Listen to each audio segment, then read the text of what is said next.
Hey everybody, Stephen Bogman here from Pro Physique. Today I want to talk about muscle confusion and how to get the most out of your training.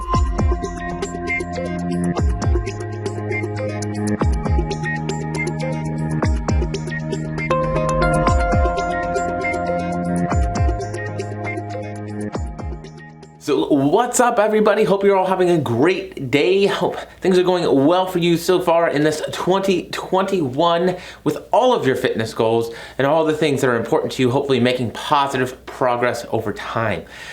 So it has been a wild start to the year, but we're in February already. So man, oh man, does it make sense to really start thinking more about the fitness stuff, especially for some of the competitors and with a lot of you starting to have more access to gym facilities as time goes on. So I know that not everybody is still back there yet, but as we get ready to get back into it, as we're feeling more comfortable and as we're getting back towards the normal swing of things, we want to be aware of how to make the most out of our training. And so today what I want to talk about is something that a lot of people used to be really into, and it's the idea of muscle confusion.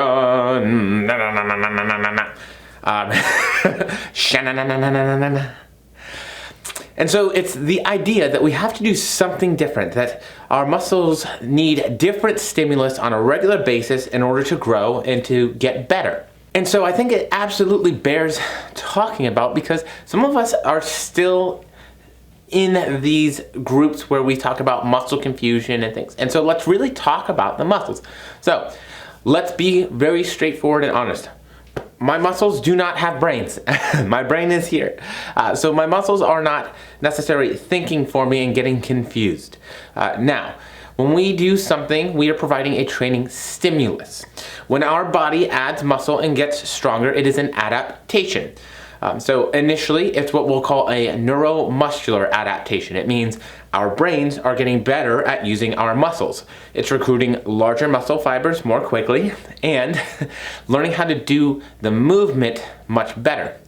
Now, generally for a lot of people, depending, you're gonna take maybe 6 to 12 weeks of normal training to get through all of this neuromuscular adaptation.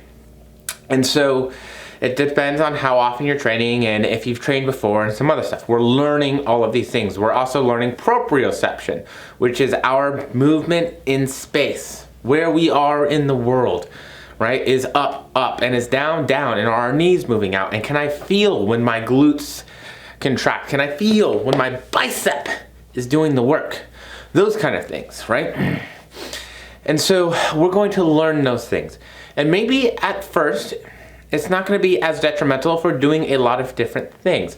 We're learning our body, we're learning movement, and that can be really beneficial, especially for instituting safe technique long term. We want to be able to tell when our body is moving a certain way and what muscle feels like what.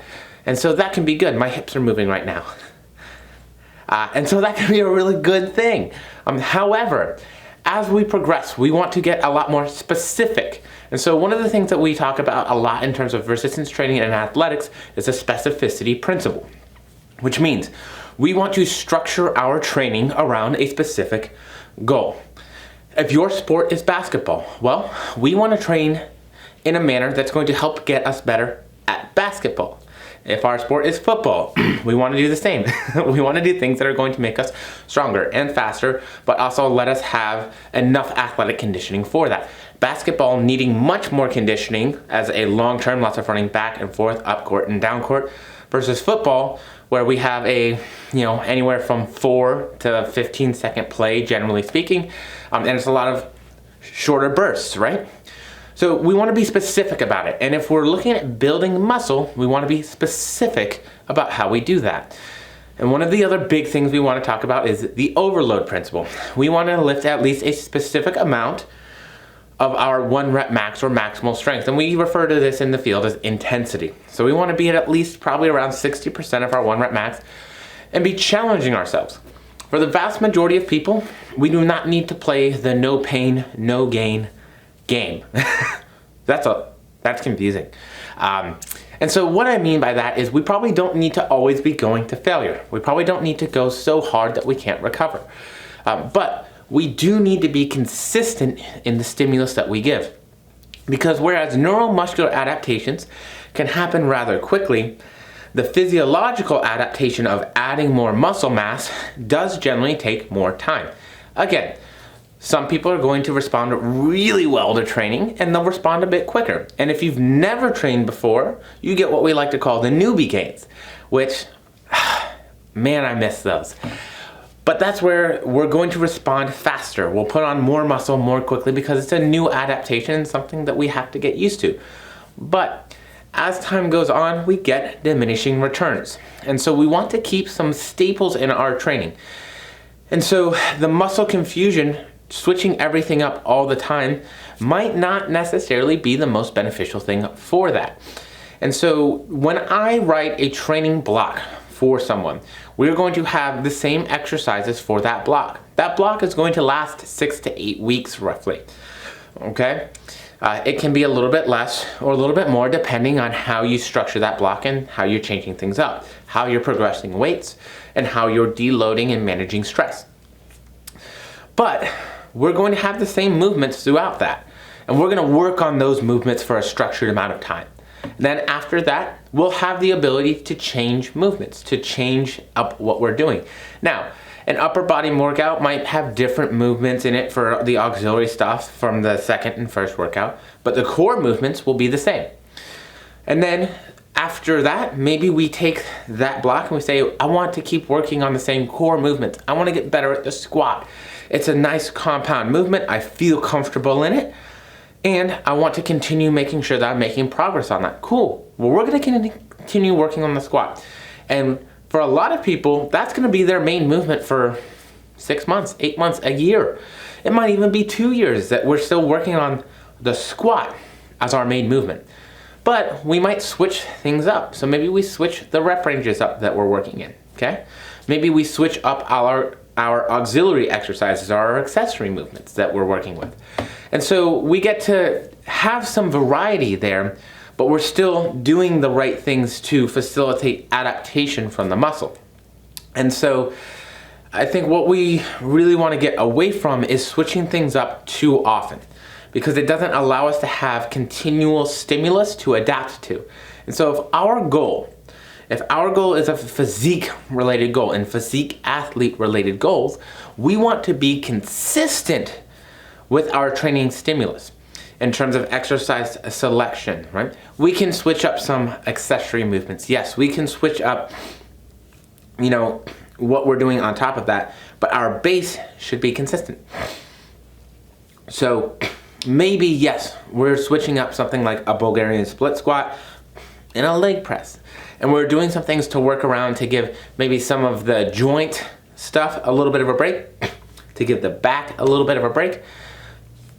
But for the most part, our training is consistent. And we can change it up when, hey, something is lacking or lagging, right? Absolutely, we can add in a little bit more shoulder work. We can add in a little bit more glute work. We can do those things to add variety and to address things as they change. But for the most part, our training is probably going to stay boringly similar if we really truly want to maximize what we're doing, especially as an intermediate to advanced lifter. And so I know that there can be this idea of muscle confusion, but we really truly want consistency over time. And just like diet, we want consistency over time. When we make changes, we know what those changes should facilitate and we know what we should be doing there. We want to do similar things with our training. Remember, we are facilitating adaptation over time. And when we think about it in that wording, it helps us to understand and I think to look at things a little bit differently in terms of understanding that when we want a long-term adaptation, we normally need a long-term stimulus. So yes, we're going to add volume over time. Yes, we're going to play with intensity or the amount of weights that we're doing throughout the process.